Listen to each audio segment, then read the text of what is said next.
All right, I'm Zahab, Spirit Wind Judah of the GMS Mississippi Camp, giving all honor and glory to Yahweh by Shemi Hawashai.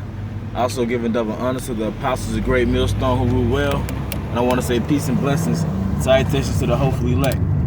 Today I want to go into a discussion describing the ways of the ancient world, man, or understanding the ancient world. Because a lot of our people don't understand that we're still in captivity.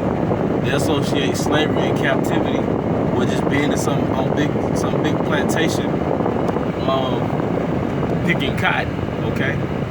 But in essence, you are in captivity for one. The average Israelite, or Israel as a whole, meaning the so-called Black, Hispanics, and Native Americans collectively, especially the so-called blacks, don't know how to survive outside of the American system. You see, we depended entirely on Yahweh, Hashem, Hawashai, when we dwelt in our own land. So when we got sick, we didn't go to St. Catherine's Hospital or St. Dominic's Hospital. All right, we didn't go to some major clinic or some local clinic, man. We went to the physician, as it says in the book of Sirach 38. All right, the medicine came out of the earth. So you had men that had that skill and that knowledge to get the medicines out of the earth, man. And you probably can't see it, but right in front of me is a car tag that says 144, man. You see? But if you can't get it, just... But the point is, man, we depended entirely on Yahweh Hashem Hawashai. And that's the benefit of being in the kingdom, man. All right? That's the benefit of being in the kingdom. That's the benefit of having your own land. And another example is military, okay? Instead of gang bangers and all these so-called hard jakes, they're only hard to their own people. They would have been likened to the mighty men of our nation, or the military of our nation, man. All right? They would have been a defense for our nation. All right? These men, you got these mighty spirits, you see, athletes, whatever you want to call it. They would have been like mighty men of our nation, okay? Another thing, we didn't go into a school system like this public school system here in Babylon, here in America. All right, in the ancient world, you were taught different crafts, different skills, man. All right? Whether it was like an apprentice, you learn how to become a blacksmith. All right, you learn how to farm. You might have learned how to become a potter. Okay, those things are very essential. Speaking of a potter, there was no Dollar General, no dollar store. You bought family, you bought styrofoam cups and paper plates. Now you have to have a potter to mold that with the clay. Okay, I speak on these things, but I'm just repeating it in the spirit, bringing it back out through the spirit, man. All right. We had our own system of sustaining ourselves. Okay? Like I said, you had the cattle. What did the cattle do? You had the oxen to till the land. What was the purpose of tilling the land? To breaking the soil so it could be fertile for cultivation. Alright? Cultivation for what? Cultivate to nourish our people, nourish our nation with food, man, with crops, staple food. You see what I'm saying? We didn't have a Wendy's drive-through, okay? But that cultivated and nurtured us as a people. All right.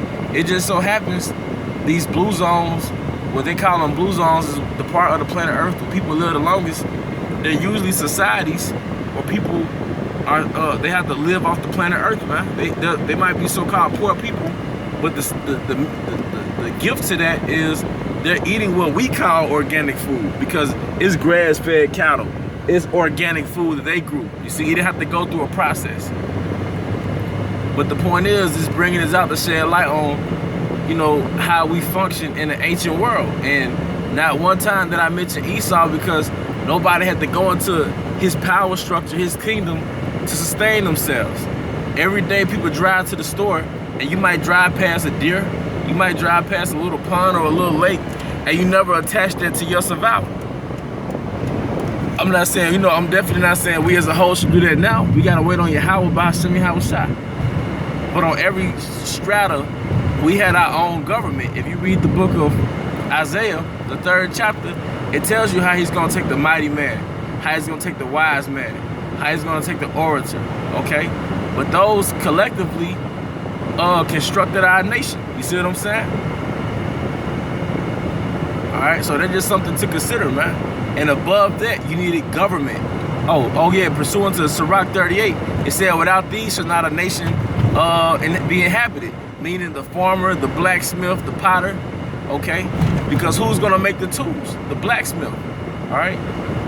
Well, you know, who's gonna make the vessels in which you use the tools?